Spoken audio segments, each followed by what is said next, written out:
जय राम। कहाँ घूमत है भैया?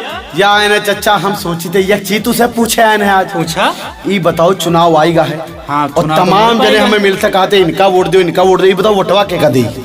अब वोटवा वाली बात है, देखो अपन तो बताई थे वोटवा सबसे बढ़िया लड़ाई में यहाँ है माता प्रसाद चाचा। हाँ ये तो है। और हमार मन कहा था वोट उन्हीं का दी जाए और सपोर्ट चीज जाने हो चाचा, एक चीज जाने हो चाचा की नहीं क्या बतावा? उनके भट्ठा से इतना ईंटा गरीबन खियागा। हाँ ये बात आप तो और 1 रुपया लिहिन नहीं है, कहीं तो घर बनवाओ रुपया बादिन दिहो। और ना दिहो तो चली सबके सपोर्ट तो बराबर करते हैं भैया। जौन तन मन धन से वो करत है। बेटिया ब्याह हुए, लड़का मुड़न हुआ पहुंचत है।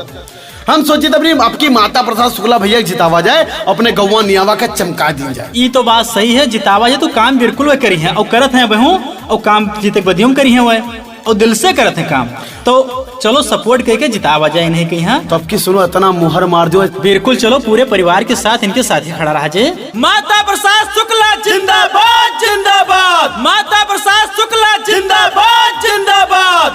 सभी भाइयों बहनों से हाथ जोड़ के निवेदन है, ग्राम सभा नियमा से प्रधान पद का प्रत्याशी आपका बेटा, आपका सेवक, आपका चहेता, आपका दुलरुआ माता प्रसाद शुक्ला जी। इस बार प्रधानी के चुनाव में हमें पूर्ण विश्वास है कि आप सब अपना बहुमूल्य वोट देकर भारी से भारी मतों से विजयी बनाएंगे और अपने ग्राम सभा नियमा को बहुत आगे लेके जाएंगे। गायक गगनदीप सिंह, धन्यवाद। सब ही तादे हैं मतदान, भैया जीत के आई हैं। ए चाची, सब ही तादे हैं मतदान, भैया जीत के आई हैं। माता प्रसाद चाचा खड़ा है चुनावा में, जोड़े ले हथवा चाचा पारे सबके पौआ में। मिलके बनई है सब प्रधान, भैया जीत के आई हैं। सब ही तादे हैं मतदान, भैया जीत के आई हैं। माता प्रसाद शुक्ला भैया कहते हैं कि मेरी प्राथमिकता रहेगी गांव को सुंदर बनाना, गांव का उज्जवल भविष्य देखना। बच्चों की पढ़ाई की पूरी व्यवस्था की जाएगी। विधवा पेंशन, वृद्धा पेंशन, विकलांग पेंशन, सारी योजनाएं मैं लागू करवाऊंगा। जहां सड़क नहीं है वहां सड़क बनेगी। पानी की व्यवस्था करेंगे, इसलिए माता प्रसाद भैया को चुनाव जिताएं। चर्चा भइल बा जब से चढ़ल पारा धानिया, आवा हो गौवा राजा छोड़ के राजधानिया। जब से चढ़ल बा हो नियामा के पार धानिया, आवा है भैया सभे छोड़ के राजधानिया।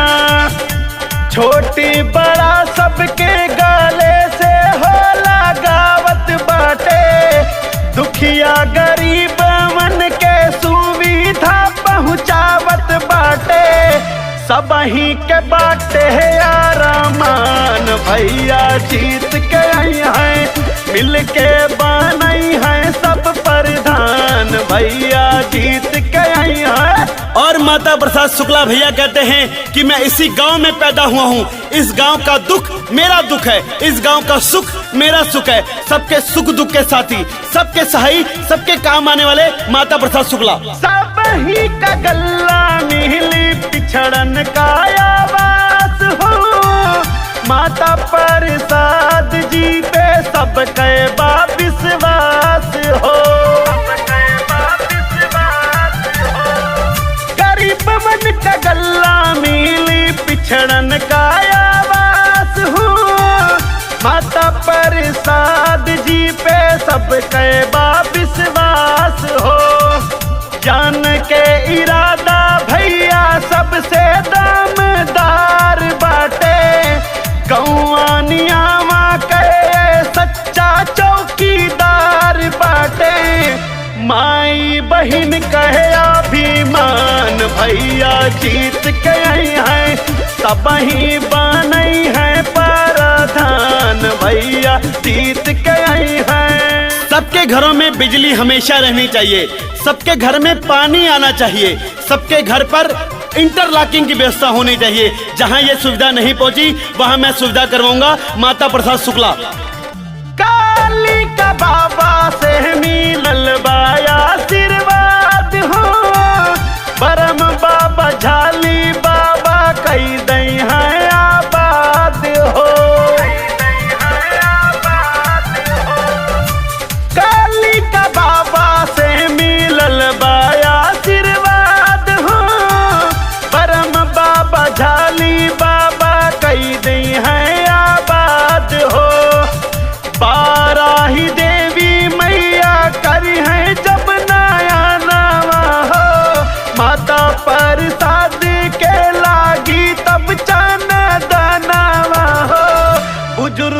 के बाटे स्वाभिमान भैया जीत के आई है सब ही बनई है प्रधान भैया जीत के आई है माता प्रसाद भैया खड़ा है चुनावा में जोड़े ले हथवा चाचा झुके सबके पौआ में मिलके बनई है सब प्रधान भैया जीत के आई है सब ही ता दई है माता दान चाचा जी